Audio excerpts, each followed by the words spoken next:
One of my earliest memories of music would be trying to fall asleep while my brother learns how to play the harmonica in the room next door at like 9 o'clock at night.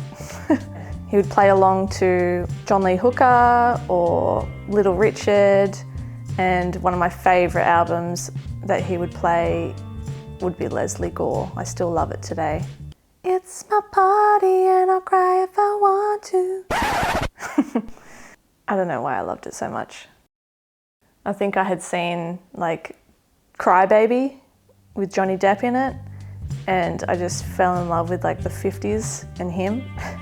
My brother obviously had a huge influence on my love of hi-fi. He had a huge record collection, and he still to this day has the biggest record collection I've seen in person. I'm Gabi.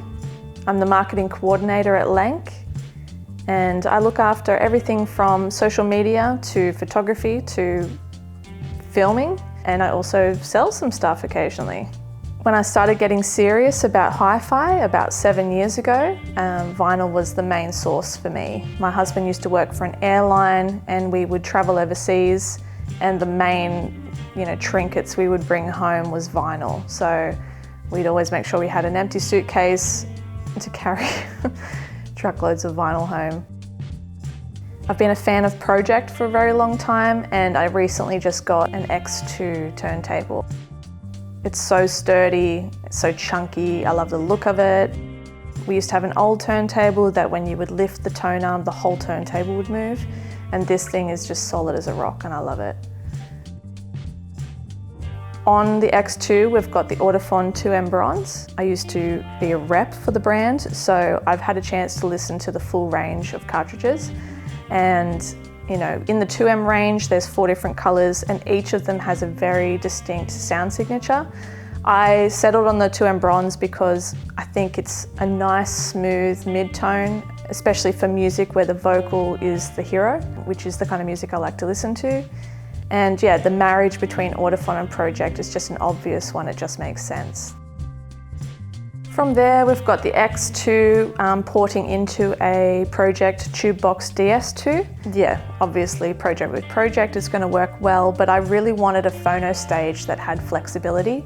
If I'm listening to moving coil or moving cartridge, I can, tinker with the settings. The other cool thing about this phono stage is I can actually plug in 2 turntables at once. So if I want to do a head-to-head battle between 2 types of turntables or cartridges, it's really easy because I can just plug them both in and just, flick a button to test between the 2. So that was kind of appealing to me as well. I've had the opportunity to listen to a lot of different setups, and the amplifiers that always stopped me in my tracks were tube amplifiers. They're the ones that would get my attention, that would get me to actually stop and listen to the system. And this is my first tube amplifier. I've actually got the Prima Luna Evo 200 integrated amplifier. It actually sounds so much better at home than it does in any showroom. So it's just been a really enjoyable upgrade for me. A lot of people focus on the speakers. To me, I think the amplifier is, the most important part. It's the beating heart. I find sound a really weird thing to describe. I feel like in our industry there's a lot of flowery language that goes on when you're describing the tone and the feeling of sounds. But for me, tube amplifiers, there's no other word to describe it other than emotional. It just draws out emotion in music that I find that a lot of solid state amplifiers can't do, for me personally.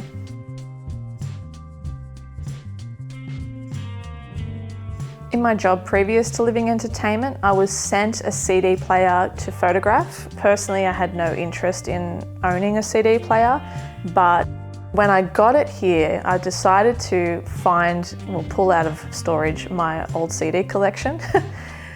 And I just enjoyed it so much. I didn't realise, I'd been so fixated on vinyl, I'd just forgotten about my CD collection. And I think it was partly, the emotion of going down memory lane. My high school angsty years, being able to drive a car for the first time, having your CD collection, your binder full of CDs, and just so many memories attached. But also I kind of forgot how good the quality of CD sound is. Just having used streaming services for so long, I forgot that there is actually a lot of detail in CDs. So I decided to keep the CD player, and that was the CD Tribute. It's kind of fun going op shopping and buying music for $1 a piece. I mean, it's a much more affordable way to collect music than vinyl, that's for sure.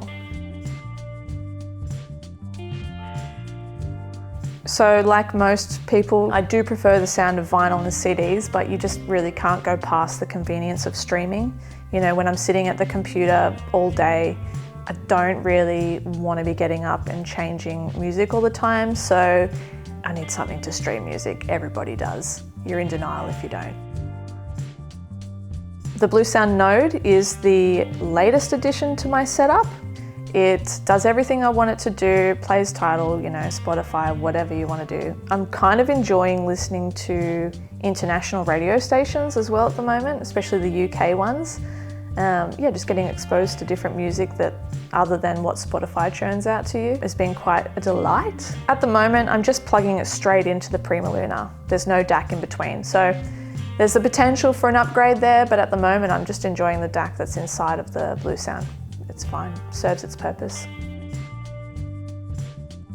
When you're walking through hi-fi stores every day, in my old job, that's what I was doing, you know, you get to listen to a lot of different speakers.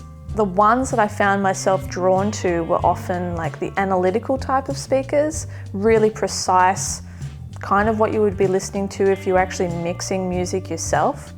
They're the ones that I would sit down in front of, close my eyes, you know, imagine where the band is on the stage, all that kind of stuff. But I found that when I brought that type of speaker home, it wasn't as enjoyable to me. Our hi-fi system is set up right in front of our dining table.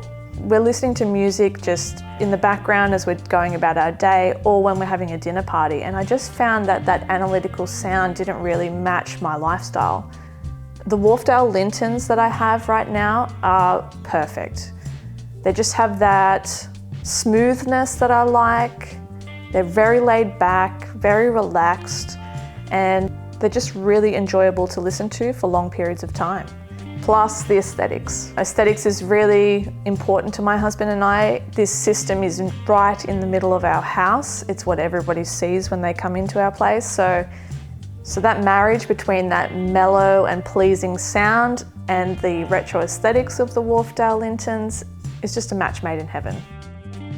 The cables that I'm running at the moment are Isotech power cables and AudioQuest interconnects. I've only recently upgraded those. I'm ashamed to say that I was using a lot of just mismatched blah, like free stuff that I'd given over the years.